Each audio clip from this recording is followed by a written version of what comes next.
It's Miss Priscilla at the Appleton West Library, and I am book talking It's Kind of a Funny Story by Ned Vizzini.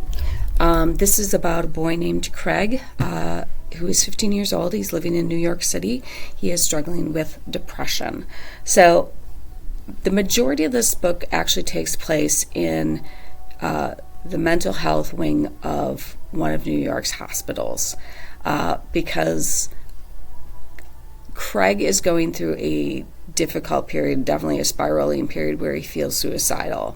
And he tries calling suicide hotline, but all the phone lines are busy. And then he's led to somebody else. And then he's led to another place who tells him, oh, if this is an emergency, then you need to go to the emergency room, which he does. And he does not quite realize that in some of the things he's agreeing to in the emergency room, because he thinks he's like agreeing just to see the doctor, but he actually ends up being, I should say committed is the right word, but yeah, it is, to a voluntary stay in the hospital for a minimum of 5 days.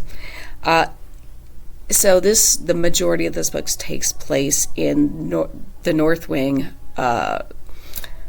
floor 6, because they call it North 6. And he's actually being housed with the adult mental health patients because the teen wing is being renovated and they don't have space. So there are a few other teenagers with him. I thought it's a very good depiction of depression, but also of other people and their mental illnesses, because one thing, like Ned tends to spiral, and when certain things happen, when he gets stressed about certain things, but he also realizes while he's in there that there are people in a lot worse off than he is, because he has a very supportive family. That one of his things when he spirals is like, I'm not going to be able to hold down a job, I'm going to end up homeless. But he also realizes, like, I have this supportive family, and so many of these people who are here don't have anyone that they can fall back on. So, like I said, the characters are just really interesting.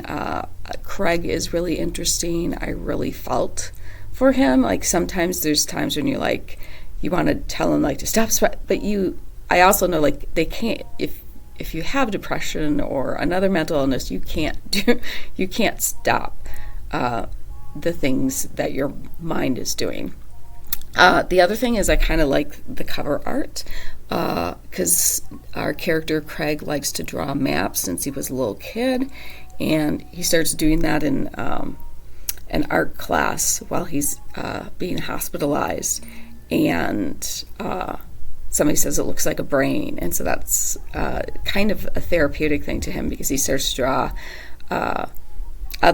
the brains of patients in the other room based on like what he thinks their map would look like. So it's one of those books where, it's sad but also funny in some ways as well. So if you are into realistic fiction and want to read about mental health issues, I think this is a great choice, because the author himself, Ned Vizzini, dealt with depression, and also was hospitalized for depression when he was in his very early 20s, and that's right around the time he wrote this book. I'm assuming he started it after, but he might have started during his hospitalization, but he started writing this book, which has been turned into a movie, but I haven't seen that yet. So once again, if realistic fiction and mental health issues are something you enjoy reading about, I think this would be a great option for you. If not, I will help you find something else. Have a fantastic day and keep on reading.